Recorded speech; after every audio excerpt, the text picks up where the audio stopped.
Picture this. You're at a buffet, right? Right? Okay. The food was pretty good. You could even say it was great. But you take a look at the back, and you see the kitchen. Kitchen's not looking so good. You see sewage and shit on the floor, and like unclean dishes, something like that. You take notice of one of the waiters walking around with their headphones and such. You take a look at the chow mein. You see that it's not exactly up to snuff. It's actually kind of stale. You take a look around. You got customers. They're not really the nicest people. Kind of all over the place. You got a whole hodgepodge of people there. You can tell they love this shit, and that's cool. You know what? It's fine. Now I want you to take a note of all the stuff I just mentioned here, and I want you to use it as an analogy for the upcoming Sonic game, which comes out in exactly 2 days as of this recording. So, yeah, that's Sonic Frontiers. Now, I want to clarify. I don't hate the game. I don't even dislike it. It's just it's like the buffet I mentioned before. It's like you got a wealth of content, right? But there's a lot of gripes. There's a lot of things that make you like kind of reconsider your purchase, I guess. It's an all you can eat. You go as much as you want. You can go there as many times as you please, but there's just many things that can kind of bog down the experience, And I feel that's what makes up the game. Now, I hate for my fat ass to use food as an analogy here, but I'd say that it's universal language and trying to get across the whole point of this game is not exactly like the top tier Sonic standard that we've been waiting for like 5 years now. I don't really think this is gonna fix anything really with Sonic in regards to the Sonic fan base. I think it's gonna be a great game to those who don't like Sonic games, and a good game to those who like Sonic games, and then for those who just don't care, well, they're just gonna get a decent time. It's not gonna be bad, but it's not gonna be something that we've been waiting for. I think that Frontiers is just gonna be that game that kind of exists in its own little void, or not even a void. This is probably gonna be the status quo, but this game, it's not gonna be the Sonic game, as vague as that term is. I like to perceive Frontiers personally as Phantasy Star Online 2. For what little I know of the game, I know that they share a lot of assets, even. Most, if none at all, that I won't be getting into. If you speak bad, but why? Because it's all kind of lame. I don't know.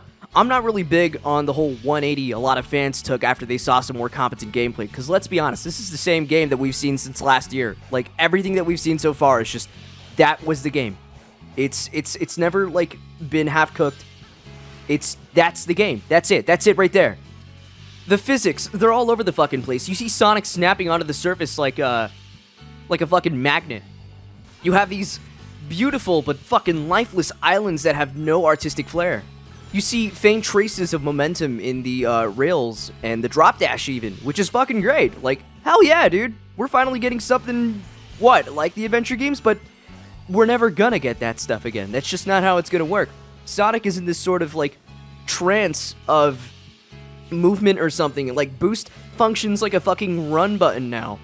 Like, I love that Sonic's controlling and, like, handling is way better, but at the same time, we've sacrificed any semblance of, like, speed gained from skill and, traditional methods such as momentum that you'd see in the adventure games. To some of the more skill-oriented Sonic fans who are, like, a lot bigger fans of the adventure titles and the classic games, I can see this being the end-all be-all for them. But for the rest of the fans, for anybody else who practically plays the game, they're not going to see it as an issue, because they're not aware of that whole, like, Sonic momentum-based physics crap that's integral to a lot of the older games.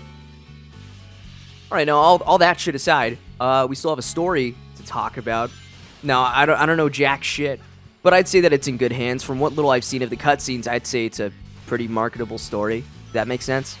I'm kind of dicey on the game, but hey, I mean, I've already dropped my $60. I get a job, disposable income. It's pretty cool, I guess. But I can't say that I don't feel ratted out.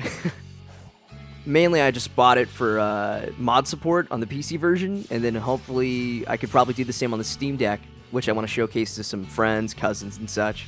I show them Mortal Kombat, and they freak out when they see that it's in 60 FPS, like medium and high settings. That stuff is fucking top tier. But yeah, I don't know. Tell me what your thoughts are. I'd rather not have blind praise towards the game like I've seen a lot of fans going. Like, I've seen people huffing copium. Shit ton of it. Like, dude, Unleashed fans, they're like pigs in a fucking like shit pile. They're like, they fucking love that shit. They fucking love Sonic Frontiers. They fucking love Sonic Frontiers. I don't know where the fuck I'm going with this shit, but yeah, this game's probably gonna be mid, but it's also gonna be one hell of a fucking time. This is gonna be the greatest 6.5 out of 10 ever. That's all I have to say. Ciao.